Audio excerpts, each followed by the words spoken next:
Hello everybody, my name is Kiernan. I'm known as VTV on the internet. I do a radio show called V Radio. You can check that out at v-radio.org. Okay, got some other stuff noted here, I'll get into that later, but just to give you a little bit about me, I actually started out in the opposite paradigm, like as in I was a libertarian Ron Paul activist, and a lot of changes. I mean, mind you, I was raised to be a critical thinker even when I was younger. Like, I was a political independent for many years. My mom raised me to intelligently question authority. Like, one of the big stories she told me when I was a kid was about how there was this platoon of soldiers that were sent to ground zero after they blew up the first nuclear bomb, and how maybe they probably should have asked a few questions before they went to ground zero after they detonated the first nuclear bomb, because all of those men died. And my mom told me that when I was like in the 6th grade. She also said, don't just question authority just cause, don't just use it as your excuse to just do whatever, but think for yourself. Because sometimes people who are doing your thinking for you don't have your best interest in mind. And that's actually kind of what this presentation is about. Okay, so the first thing that I have up here, can you all see this?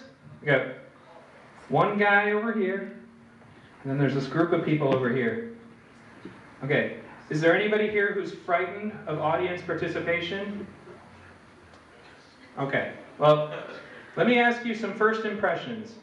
When you look at this picture with one person over here and 4 people over here, what do you think of this guy's situation? What's your first impression? My first impression is he's lonely. Your first impression that he's lonely. Okay. What about yours? Alone, yeah. Oh, like he's alone. Okay. What about you? I feel afraid for him because he's like outnumbered. He's outnumbered, right? What about you? Outsider.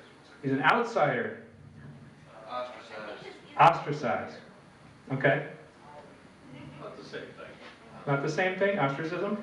Yeah, about the same, yeah. Okay. I think we have a good general consensus. Okay, but he could also be one guy with a microphone talking to a bunch of people. True. You know? Maybe he's in charge and they're listening.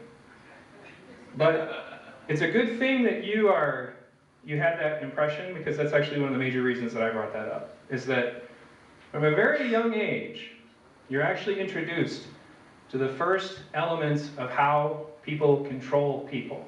That's what this is about. This is actually not a resource-based economy specific presentation. This is relevant to all human beings. Anybody who wants to call themselves an activist or a critical thinker. Now, afraid for him, worried for him, he's off by himself, he's outnumbered. Okay, now how many times in your lives, and you don't need to answer this obviously, have you ever been this person? Okay, now, when you are this person, generally you're trying to think of how not to be that person anymore. You're kind of being pressured to go, man, I really want to be with these people.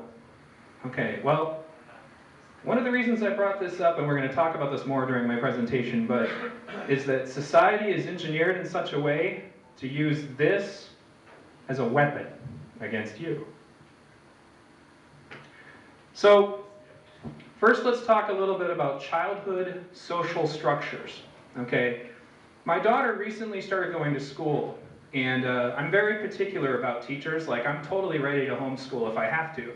I've been lucky enough that the teachers have actually been really good. Like, I've been interviewing them. It's like, hey, what are you gonna do about bullying? And I've been very happy. But there's still a bullying problem at school, and it's largely because my daughter, well, is my daughter. And like, I remember one day she wrote this little passage, and I don't remember it exactly. I should have wrote it down so I can put it up there.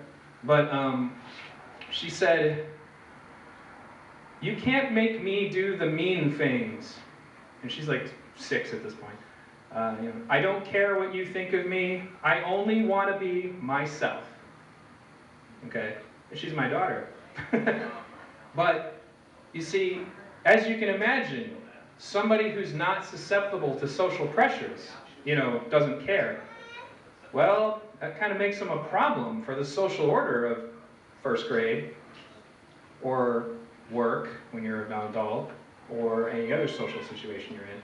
And so, one of the things that, it's actually kind of a phenomenon that's getting looked at more and more now, but it's called social aggression, where kids will, I mean, they've always done it, but it's starting to be looked at now that bullying is finally getting attention in the mainstream media. But, is that they'll get kids to stop talking to a certain kid, and then they'll get kids to even ignore a certain kid if they're not complying with the whole social scheme. Well, what do they ask of you? Let's move on a little bit more. Let's go into high school, okay? When you went to high school, you probably didn't think of it as an evil fascist organization there to control your every move. Wrong, okay? They control what you think, they control what you, like music you listen to, they control how you dress, they control who you associate with, they control who you don't associate with, and might I add, all of these things are not elements of the state. They are things that are created in the social situation by the people that are in it. The kids do this. They don't need police to come to your house and march in there and force their fascist ideas on you. They'll either psychologically attack you or they beat you up after school. Okay? Seriously think about that paradigm for just a moment. Think about how much control did the people in high school have over you and your conformity to their ideas.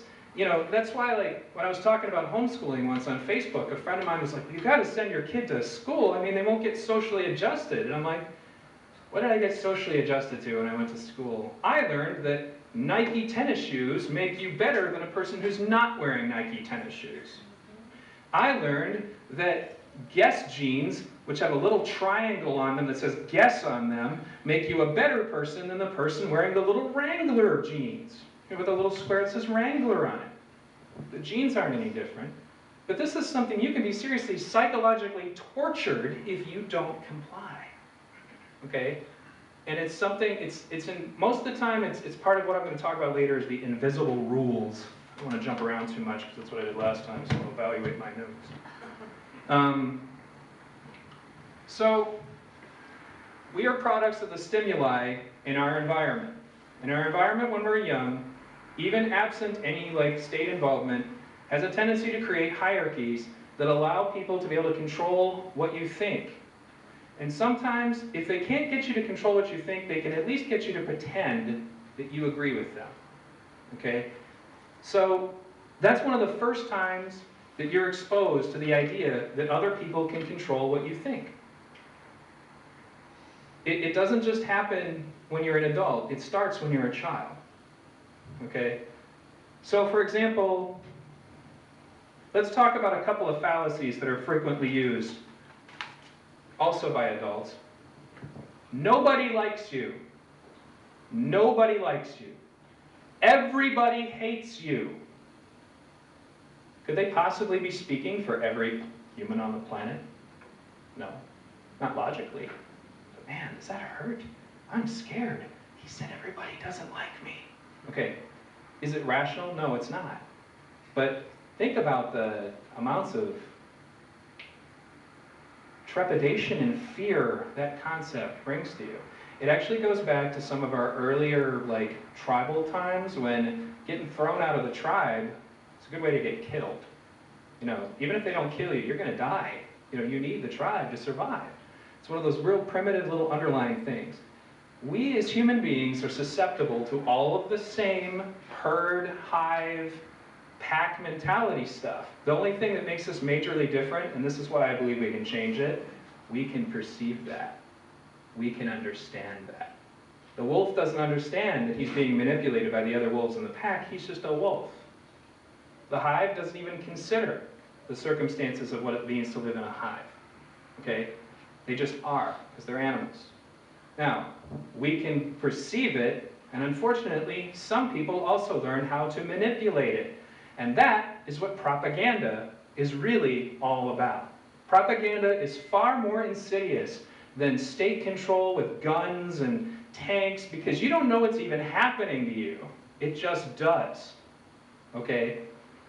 Propaganda, people think, well, propaganda, that's just stuff that governments do to each other. It doesn't happen in more personal situations. In high school, have you ever had anybody start a false rumor about you? Okay, it's propaganda. It's a very small scale propaganda, but it's certainly propaganda. Their whole point is to try to ruin your reputation, lower your level in the social group, okay? You can have propaganda at the dinner table. You know, what we need to be able to do is understand how people are manipulated so that we can inoculate ourselves to it, like give ourselves a vaccine for it, so to speak. And that's some of what my presentation is going to be about. Now, if I'm your doctor for your problem with this issue, my first prescription is that you watch the movie War. And if you need to write this down later, I'll get it for you. But War is just as important as any Zeitgeist film you're going to watch. And honestly, even if you walk away from this and you don't like Zeitgeist, please watch War. Okay? The guy who got involved in War is a good friend of mine named Scott Noble. And he got involved in filmmaking because his aunt was someone who had been selected for CIA experimentation on mind control. Okay, like, this is the real stuff. And the thing that's good about War and the rest of his documentaries, which are also good, he doesn't do any conspiracy theory. He relies on declassified CIA documents that they're willing to admit to the things that they did on. And what you'll find is they usually go, oh, we don't do that anymore. And then he shows you pictures of prisoners in Abu Ghraib or in Guantanamo Bay who are being controlled in the same way the CIA did during these tests back in like the 60s and 70s. Now, particularly to parents, but to everyone, as a human being, watch Consuming Kids. Okay? Consuming Kids takes you all the way back to your childhood. Okay? Before I watched this, I went on kind of a self-discovery, because when I went to meet Jacques Fresco, he and I talked about the fact that you may not really think about it, but a lot of the things that you've been exposed to in your life form who you are. So I went back and watched all the movies I watched when I was a kid, and I can immediately see, so maybe that's why I'm attracted to that type of girl, because I watched this movie with that type of girl in it, and she was the heroine, or maybe that's why I like that color, or, you can start to really establish who you are. Here's the problem. Once again, we are human beings. We can be aware of that effect, and then we can start using it for our own purposes, good or bad. For me, my children are exposed to things that encourage critical thinking, and I never let them watch advertising. Never. And there's a huge difference. You can see it. When I take my children to the store, they might like something, but you don't get the, mommy, mommy, mommy, mommy, it doesn't happen. Like, and they look at kids that are doing that, like, what's the matter with you? Like, they don't say anything, but those kids are weird, Dad, why are they doing that? Okay, Consuming Kids will take you on a journey through the way advertising is used on children, okay? And honestly, even if you're not a parent, although if you are a parent, I urge you to look at it, but even if you're not a parent, you really need to watch this documentary, because it's not just about knowing how to make a good presentation for your product, it's about doing things like putting a device on your brain and monitoring your brain's reactions to colors and sounds and different mood-enhancing things to get you to think anything is cool, okay? Advertising has gone way beyond what it used to be, folks. Like, have you ever noticed, like, a child will go crazy over a product and they'll really want it, and then they'll get it home and then they'll play with it for 5 minutes and they're done? This thing was matter of life and death 10 minutes ago when we were in the store. You were already finished? It's because it's an artificial, it's an artificial thing. It's not real. They were made to like it. And then finally, and this one's a bit of a marathon, but Century of Self was actually a series on BBC by a guy named Adam Curtis. And he covers a lot of the things that are in War too, but he takes you through the whole Edward Bernays, who most people don't know who he is. Well, Edward Bernays was Sigmund Freud's nephew, and Sigmund Freud's nephew, Edward Bernays, was called in to do a lot of things to help design the consumer culture, okay? For example, quick story, back in, I think, the 40s, women didn't smoke. It was considered a huge social faux pas. Women just don't smoke. It's dirty for women to do that. So as you can imagine, the cigarette companies weren't too happy with that. So they call Edward Bernays, who's a psychologist, and they said, what can you do to help us sell this cigarette product?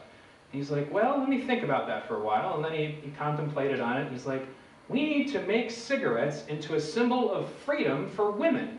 We need to plug into the feminist movement, and we need to make them think that I'm not letting you smoke cigarettes because you're a woman, and then they're going to want to do it anyway, and I know exactly how we'll start it. And he hired a bunch of actresses to literally stage a protest where a bunch of women lit up cigarettes when everybody was taking pictures of them. And then it became a movement.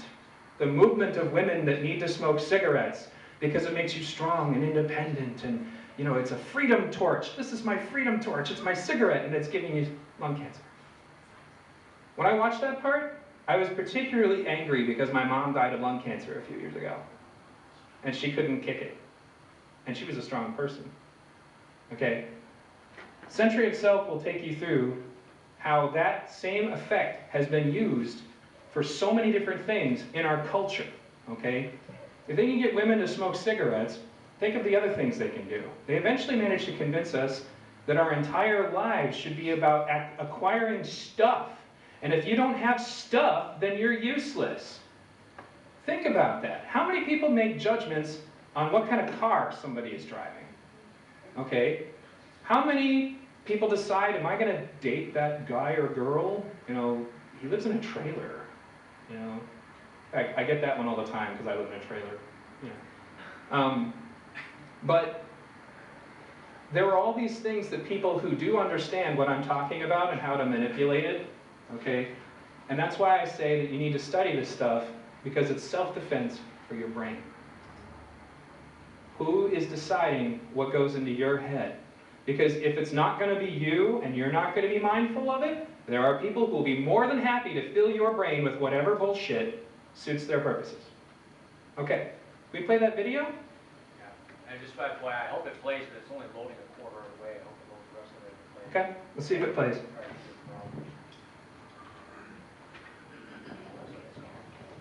Oh, sorry, No sound. Balance to walk between keeping us relatively fearful, but not so fearful that we stop what we're doing and really examine how it is that they've been waging. There are a lot of people who lie and get away with it. And that we will in fact find weapons or evidence of weapons programs that are conclusive. I don't think we'll discover anything myself. It appears that there were not weapons of mass destruction there. You said you knew where they were. I did not. We know where they are. They're in the area around Tikrit and Baghdad and east, west, south, and north. Well, first of all, I haven't lied. There are a lot of people who lie and get away with it. Talking about lies and your allegation that there was bulletproof evidence of ties between Al-Qaeda and Iraq. Was that a lie? Intelligence gathered by this and other governments leaves no doubt that the Iraqi regime continues to possess and conceal some of the most lethal weapons ever devised. Are people going to find out the truth? And the truth will say that this intelligence is good intelligence. No doubt in my mind. I don't know anybody that I can think of who has contended that the Iraqis had nuclear weapons. I don't believe he has, in fact, reconstituted nuclear weapons. Saddam Hussein is determined to get his hands on a nuclear bomb. We cannot wait for the final proof. He's got it. He's got The smoking gun. it. He's got it. It could come in the form of a mushroom cloud. Colin Powell didn't lie. My colleagues, every statement I make today is backed up by sources, solid sources. These are not assertions. What we're giving you are facts and conclusions based on solid intelligence. He has not developed any significant capability with respect to weapons of mass destruction. He is unable to project conventional power against his neighbors. Are people going to find out the truth? I have not suggested there's a connection between Iraq and the 9/11. You have said in the past that it was, quote, pretty well confirmed. No, I never said that. Okay, I Never think said that is, That's absolutely not. What I said was, it's been pretty well confirmed that he did go to Prague and he did meet with a senior official of the Iraqi intelligence service. Saddam Hussein aids and protects terrorists, including members of Al-Qaeda. Secretly, and without fingerprints, he could provide one of his hidden weapons to terrorists or help them develop their own. What did Iraq have to do with what? The attack on the World Trade Center. Nothing. He said there were three main reasons for going to war in Iraq. weapons of mass destruction. Saddam Hussein has gone to elaborate lengths, spent enormous sums, taken great risks to build and keep weapons of mass destruction. The claim that Iraq was sponsoring the terrorists who attacked us on 9/11. Before September the 11th, many in the world believed that Saddam Hussein could be contained. I think it's on That that Iraq one. would purchase nuclear materials from Nigeria. The regime is seeking a nuclear bomb. All three of those turned out to be false. First, if I might correct a misperception, I don't think we ever said, at least I know I didn't say, that there was a direct connection between September the 11th and Saddam Hussein. Who does the president?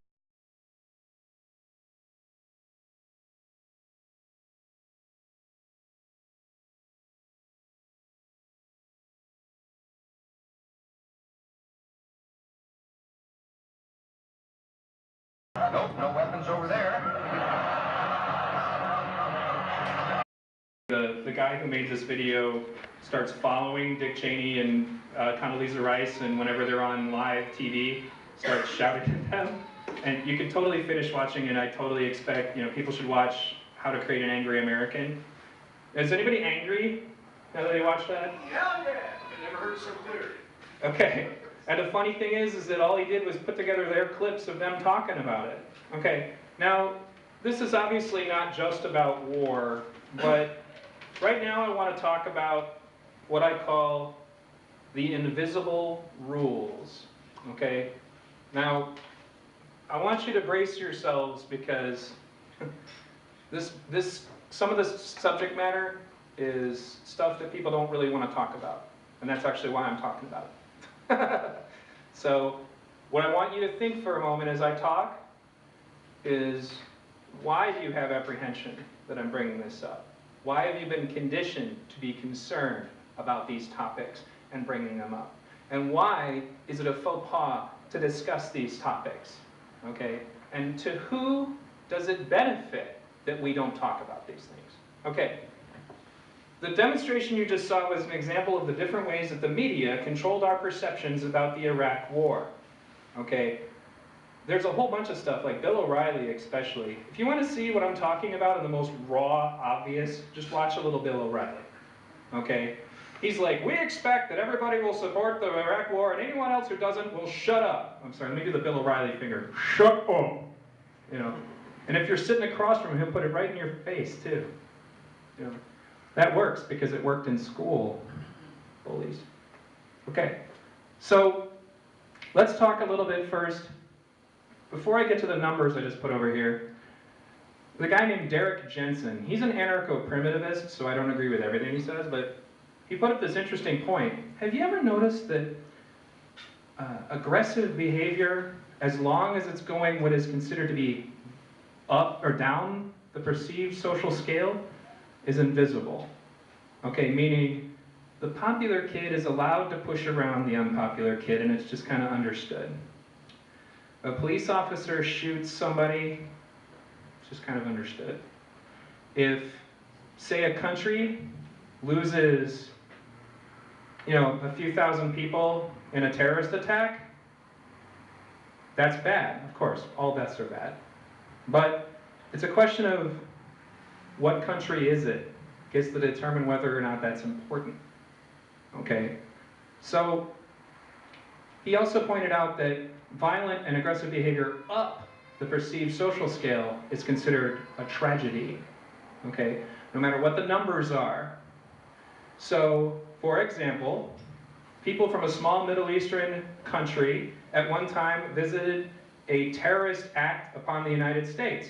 They killed roughly 2,996 people, and it was terrible.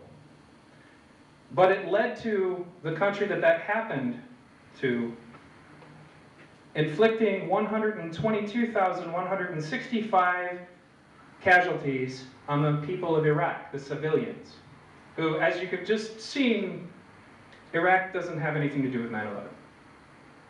But those people are invisible. They don't exist. People don't even consider it the civilian casualties of Iraq. They don't. Okay? Now, I'll give you another example. Let me just ask a question. Once again, this should be rhetorical. All deaths are bad, but what is worse, 176 deaths or 20 deaths? 176 is worse, right? Okay, well, 20 kids were shot at Sandy Hook. 176 kids were killed by drones recently. 176 kids are invisible. These kids who also died, and it's terrible that they died, are very much not invisible. Talk a lot about those kids. Why is that? What's wrong with these kids?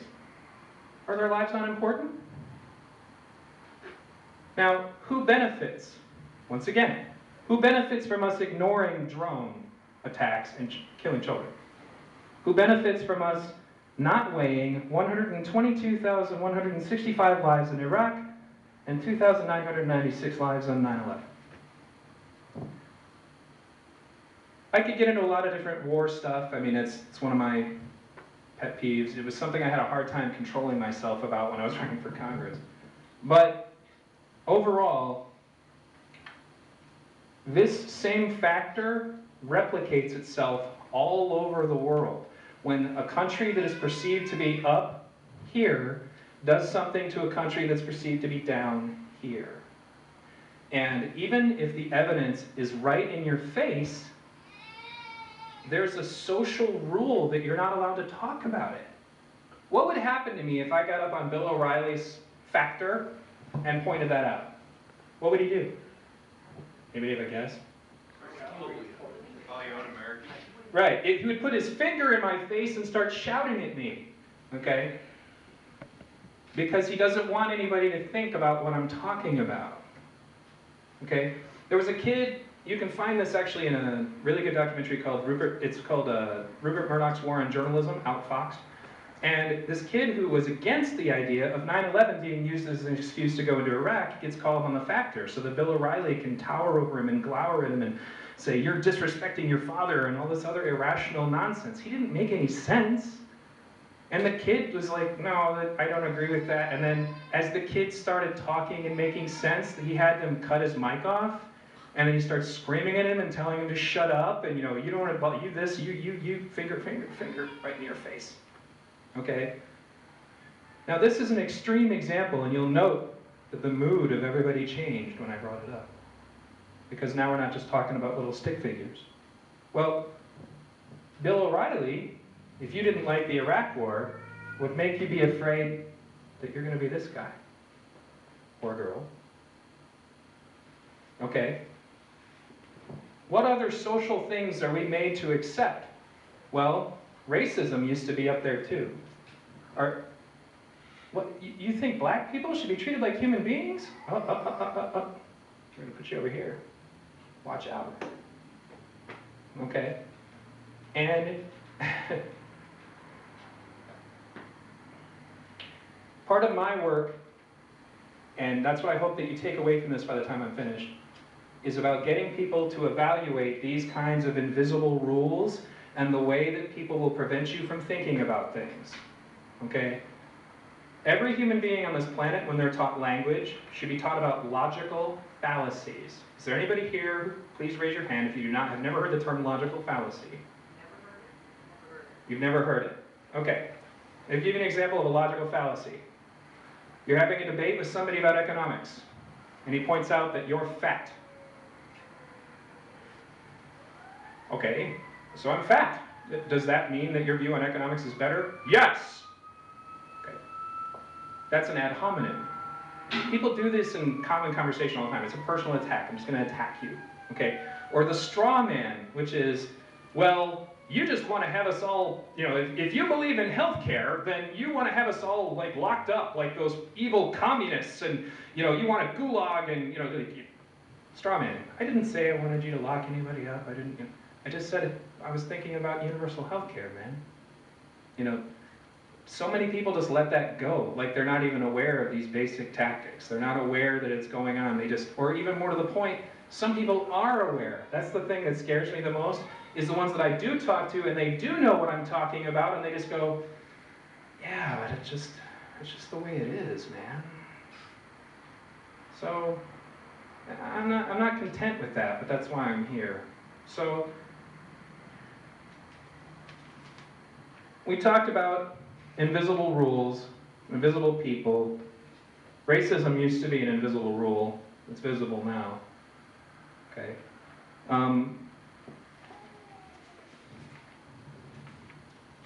Something important I want to point out about education, kind of going back to something I missed that I just noticed in my notes. You ever notice that when you go to school, the place that you're supposed to be learning, that the smart kids get picked on? Like, the academically excellent get attacked, beat up, ridiculed, and though the establishment doesn't create that, they don't really do anything effective to talk about it, or to do anything about it. And it's funny how they actually work these things out. Like when the Columbine shooting happened, once again I warned you, controversial topics coming up, they wanted to talk about Doom and Mortal Kombat and violent video games. They didn't want to talk about, well, those two kids were psychologically tortured by people that they were locked up with, that they were forced to go to school with, and nobody does anything about it. You go to the principal, they suspend them for a couple of days, and then, it does not by any stretch of the imagination mean that what happened at Columbine was okay. But thinking that you're going to address problems like the ones that created Columbine by turning off the violent video games is ignoring a glaring point about this social problem, which is that there are hundreds of people who play Mortal Kombat who don't shoot up their high schools. Think about that for a moment. But they don't want you to be thinking about that. They want you to be thinking about over here, misdirection. Okay? Now,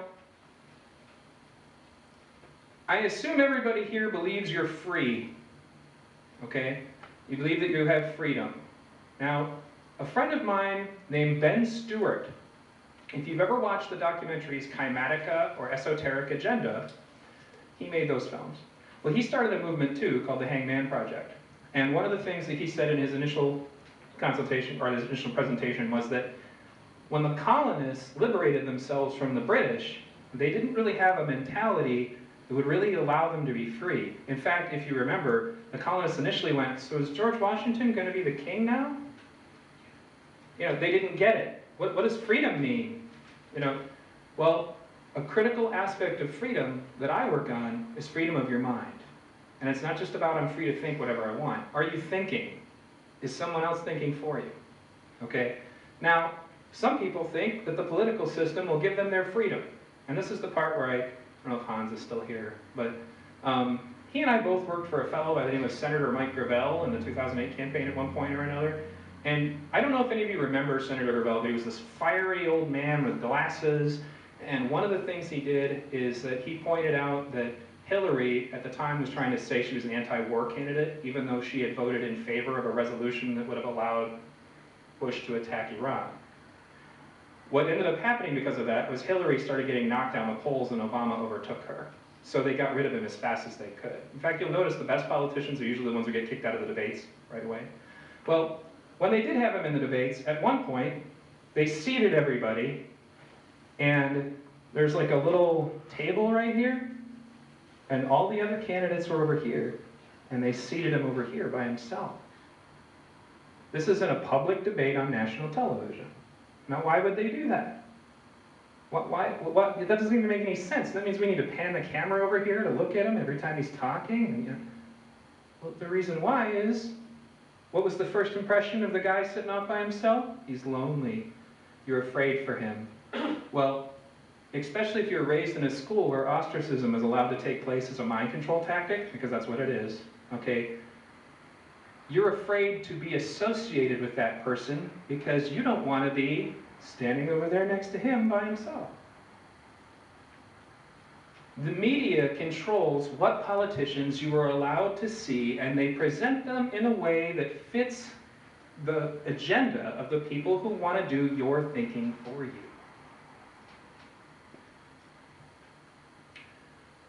Now, I talked a lot about some of the movies I wanted you guys to see, and the colonists liberating themselves. How can you really be free if you cannot perceive what's really going on and what isn't? We voted for the politicians that sent us to Iraq. Was that freedom? Now, even after the war stopped being popular, we're still there, sort of. And we won't leave until the people who actually wanted us over there, which is another conversation altogether, want us out of there. But it has to do with acquisition of resources. What we talk about is a resource-based economy where everybody shares the resources. Okay. It's about acquisition of people's oil, pretty much behind every war you will ever look into. Okay? But we were all duped. So what I want you to take away from this presentation is just to take some of the little bits that I'm working on here, because this is all part of a documentary that I'm working on, and so it's kind of like a beta. You guys are looking at an unfinished product. But I'll rewrite down some of the documentaries that I put up there earlier, and I urge you to watch them, okay? I'm not making any money on my documentary. I'm putting it up on the internet for free, okay? And I want people from all walks of life to watch it so that they can learn about some of the stuff I'm talking about. Because you and I cannot even have meaningful dialogue if A, you're easy for me to manipulate. If all I've got to do to win a debate with somebody is call them fat or, you know, make up, then we're not really thinking anymore. If all I've got to do to win a debate with somebody is misrepresent what they said or appeal to fear, make people afraid, you know, anything that tries to work on getting you to be feeling about something instead of thinking about something is an attempt to control your mind. But you can't even talk about mind control. He said mind control. Think about that. What does that word bring up? Mind control. Doesn't that sound kind of hokey or spooky or 50s creepy, 50s sci-fi? Give me a word for mind control. Anybody? Does that sound silly? Creepy, right. Scary. And then you don't want to talk about the thing that scares you. That's exactly what the people who control you are counting on. Now, one of the reasons I did this presentation in Zday is I'm friends with Peter Joseph, and one of the things that he said was his motive behind the first Zeitgeist film, which we don't really watch anymore because it's got a lot of stuff in it that's not relevant, but his motive was that he noticed that the people around him were really embracing a lot of myths and things that he didn't really feel they had really critically thought about. And he wanted to present some information about it. One of those things was 9/11, the banking system, lots of stuff on there that's really controversial. But the point of the spirit of the age, the Zeitgeist, was to try to get people to really look at these things. Even if they don't agree with me when I'm done, as long as they have heard it and thought about it and really processed it, then I'll be satisfied. Now, imagine a world where you and I can have conversations and you're not in any way afraid that I'm going to make fun of you for disagreeing with me, and that we both unifiedly have the goal to achieve a higher understanding. The opponent in the conversation becomes the wrong answer, not the other person, not the other person's clothing, not the other person's size, not the other person's skin color. It becomes, let's together exchange our information and then come to a better understanding, because that is what's better for both of us. Instead, we've been brainwashed into thinking that losing an argument, particularly in public, means that I am, is bad. It means I've done something wrong. It is better instead for me to convince everybody that I'm right when I'm not, and just have everybody be stupid, than it is for me to accept I was wrong about that. Thanks a lot. Now I've learned something. So I hope you learned something. I don't know if I have any time left. I doubt it. But thanks a lot.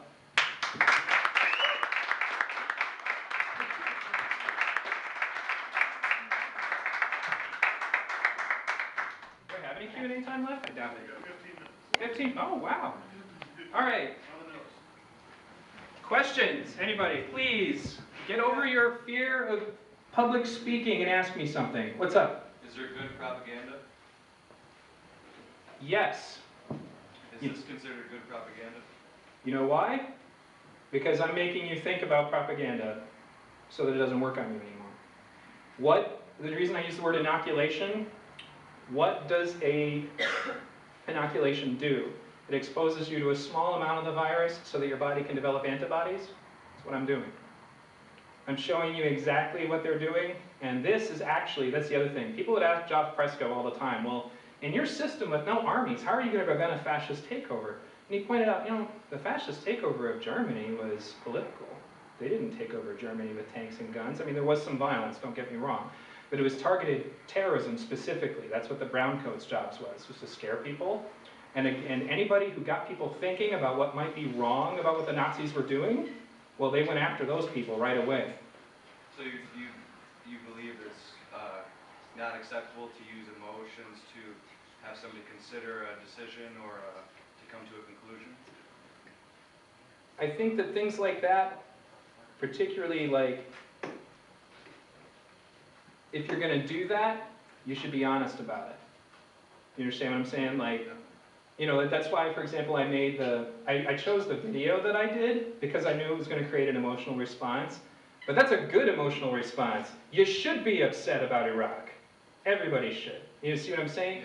And then I said to you, now you notice the way the mood changed immediately when I played that video? No. So that's an example of me trying to use it to help educate you. The problem is that all of these things that work for a reason. If we're in a free-thinking like society, the way that our bodies and minds are designed, then we can do these exchanges and have them be meaningful and we can learn from each other. The problem is that people have figured out that they can make it in such a way that they control the dialogue so that we're only talking about what they want us to be talking about and in the way they want us to talk about it. It's just like programming a computer. With understanding of programming, you can write a program to save lives, or you can hurt people. The difference is that most people don't even realize that there's a programming code, so they just let other people do it. Can you imagine if you just downloaded whatever the hell people programmed and didn't think about what its purpose was? You know, how long would your computer last? Anybody else? Questions? Comments? Yes, sir. Where could you provide a list of all the documentaries? I will totally write them down for you, and I'll put them up here again. I just wanted to put those numbers up there. Yes? Is there anything else about the trolling documentary coming up that you want to say? Oh, well, I started a Facebook group for the troll documentary, and it's still a work in progress. And one of the reasons it isn't done yet is because I keep evolving what I want it to be. And I keep getting new information. Like, at first I thought I was just going to do a documentary about people who are mean on the internet, and then I started learning about things that even the mainstream media is reporting. Okay, for example, there are programs being written that even Fox and CNN are reporting on that create false personas of Facebook users so that you can affect the dialogue on the internet. Why does that work? Well, if a bunch of people disagree with you, you might be wrong.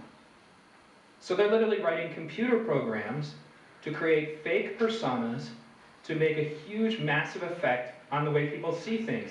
And I've seen this work. It's the reason why some of these internet tactics work. Like one of them is the sock puppet, where people will literally make fake accounts to agree with them. And it has a serious effect on people. Like I'll make a fake account to agree with myself, and they're like, oh, now there's 4 people disagreeing with me. I must be wrong. You know, and that's one of the major things I was like, I have to include this. This is so important. You may not even be talking to a real person when you're being trolled. You know, another one that came up that you can actually find it, I actually got it from another movie called AstroTurf Wars, but there was a Tea Party guy that was going around to all the Tea Parties and he was giving a class on what he called internet activism, but it consisted of going to Amazon and making sure to rate all liberal books 1 star and write nasty things about them. And the guy's like, even if I didn't read them? Yeah, I don't read them. What, do you read that crap? No. You want to rate it 1 star and put a nasty thing on it because all the college kids, well, they go to Amazon to decide what they're going to read, and you don't want them to be reading that crap. So I call it virtual book burning. Okay? It's even more insidious because, once again, you don't really think about it.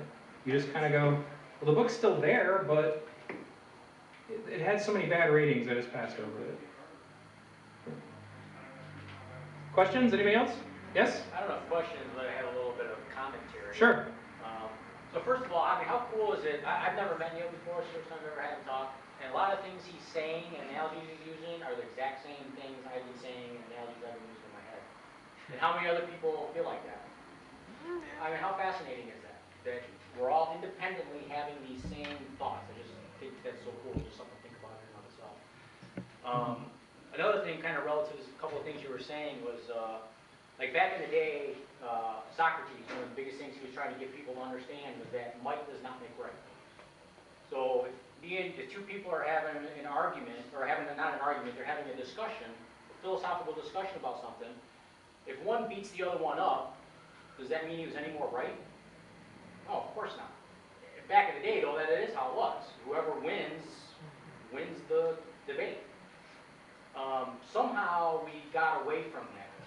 And it's not Sort so of. much, that's what I'm going to get to. Yeah. Somehow we've gotten away from that on an individual level that might does not necessarily make right, and we all understand it now. But it's still happening on a national level. Right, and it's... Just because a country is winning and beating the other one up, does that necessarily mean you're right? History is written by the victors. Yeah, it doesn't even mean you're right in the argument, necessarily. Right. So I kind of wanted to point that out. Good point. I got another question. Yeah. How do we wake up and educate enough people to enact a tipping point? Usually the best way, try not to tell people things, ask them questions. How did the Iraq War thing work out? Most people actually will go, you might be right. Or that video I just played, I used that once for this bush worshipping guy that I met. When I went on the campaign trail, I learned a lot. Like, I met people who, even after George Bush admitted that Iraq didn't have anything to do with 9/11, still thought that. I'm like, dude, even your pundit, even your guy isn't saying that anymore. So you ask him a question, like, do you think there were really weapons of mass destruction? I'm not so sure about that. Did it occur to you that they might have some kind of agenda? You gotta gauge it to the person. I'm new to what you guys are doing here, and I used to be a progressive Democrat, but now I consider myself independent because I feel let down by the Democratic Party significantly. So I guess where I always had a problem was I used to run a chapter of PDA, and I could always get 10, 15 people to show up, but then when I said, okay, I need one person to do the conference call on, ending the occupation of Iraq and Afghanistan. I need another person to work on healthcare for all. I need everyone, to do these conference calls, and then we'll all meet up, get together. And so I don't have to do all 5 conference calls. I'm blind in the left eye, half blind in the right, didn't have access to a computer at the time, so I'd have to call up a friend, hey, can you go online and go on the website that we put together, and can you post this? So I'm doing all of this, I get everyone together, we show up, and can I get a hand? Show me a hand, can someone raise your hand if you want to do healthcare, show me a hand if you want to do economic equality. And then what do I get? Well, I'm busy, I don't have time. So it's, how do we organize? How do we get together and make people understand how serious this is? You're in a situation, and I recognize this myself, and it comes back to the resource-based economy, is that one of the things about the capitalist model is that it puts people in a situation where they're always working and always in self-interest, and if they don't, then the system punishes them, which prevents effective activism. One of the reasons that Occupy worked so good when it had a camp was that you had this place you could go and they'd take care of you, and then you could concentrate on your activism. You didn't have to have a job, you had to contribute, help out, but you didn't have to be working. And some of the activism that took place and the conversations that took place were amazing. How do you get people to see that it's a problem? Unfortunately, you're gonna have to recognize that many people, it's like that scene in The Matrix when Morpheus says, you need to understand, a lot of these people don't want to be unplugged. So what you need to do is concentrate on the people that you're going to get, and then the rest of those kinds of people, unfortunately, there are so many people that are still plugged into this that many of them will refuse to go along with it until it becomes the mainstream. But, you can look this up. I should have brought it up, like had the link for it. But in Science Daily, I think it was, they did an article recently, and they have discovered the mathematical sociological equation for about how many people you need to get something to be a mainstream idea. And it's actually not that many. It's like 10%, roughly, of the amount of a population. If you get them to go along with something and really get it spreading, then it starts to wildfire. Okay, that unfortunately works both ways. Like, you know, all they needed was 10% of the Germans to go along with the Nazi party and it took over. So that's one of the reasons I want to get more than 10% people of the people figuring out these logical fallacy problems and these things that are making people not think anymore, so that this doesn't work anymore. Is the zeitgeist, I mean, I don't know, is everyone here members of the zeitgeist movement? I don't know. I don't know. Okay, now, like for you, what's your name again, sir? I'm sorry? Neil Kiernan. Neil. My name's Roger Long. Mm-hmm. Are you organizing? Do you know, can you, I would like to get with other people that would like to organize and join forces and let's get together and kick some ass. Looks like you showed up at the right place. Yep. Start coming to meetings, check it out. As far as organizing and making things easy, that's kind of where your idea comes in, isn't it? You weren't here to see this gentleman's presentation, but maybe you can pull him aside. I bet he tell you about it. Yeah. But he actually he put together a website where we could share certain things that we wouldn't pay for, that we could share our knowledge. And really, right now, that would give us a little bit, if we actually made that, it might actually give us a little bit of leeway to do a little more activism. Right. Because that's absolutely, I couldn't do all the activism I do without having a huge amount of support from my family, and if I had a job. If I had a job, I could not. I mean, I live, eat, and breathe activism, but that's because I'm a stay-at-home mom. I'm able to. Right. So it's a really valid question, and I think most people really, they run into that dichotomy. Totally. I just have limited time, so I just want to be sure. Is there anybody else who has a question relevant to my presentation? Can I mention one quick thing? You asked about the local Zeitgeist chapter, and just for anybody that's unaware of what we do, where we meet, how it all works out, my name's Sean, I'm part of it. We meet here every Sunday, and there's about a 2 to 3 hour meeting. We talk about what kind of activities we can do, how we can get together and mainly educate. So that's the movement itself is all about educating and forming things like this, having people like Neil here to expand our minds a little bit. And then discussing how we can get out there and be active on a zero budget, which is very challenging. So, we accept donations, and there's a email list over here. If anybody's not on it yet, please get on it. There's usually at least once a month we'll shoot something out just saying what's going on. They're very short emails. We don't want to bombard your email inbox, but that's the bottom line about the local chapter. You said every Sunday. Did you mean to say the first Sunday of each month? I apologize. Yes, thank you. You're going to wonder why you're not here. Right. You're writing checks that we can't cash? Already. Yeah, if anybody didn't get that, it's the first Sunday of every month. Typically here, unless there's something going on, then it might be elsewhere, or it might be the next Sunday or the next Sunday. But get on the email list and you'll hear about what goes on every month. Guys, and just so you know, we're going to have, after, at the end of the event, we're going to have a big round table. Right. More questions, absolutely. All right, well, folks, to sum up then, since I didn't see any other questions about my presentation, you can check out my website here, v-radio.org. I there have archives of just literally hundreds of hours of programming of me talking about stuff like this. I have interviews with documentary filmmakers. He's actually going to be on my show, and he's never done an interview before. You can also go to my must-see TV list there. If you click on that, it's a list of links of free documentaries that you can find on the internet. Like, people always ask me, how did you get this much knowledge? Well, I'm a high school dropout. I got so much knowledge because I watched a frack load of documentaries and then researched myself independently.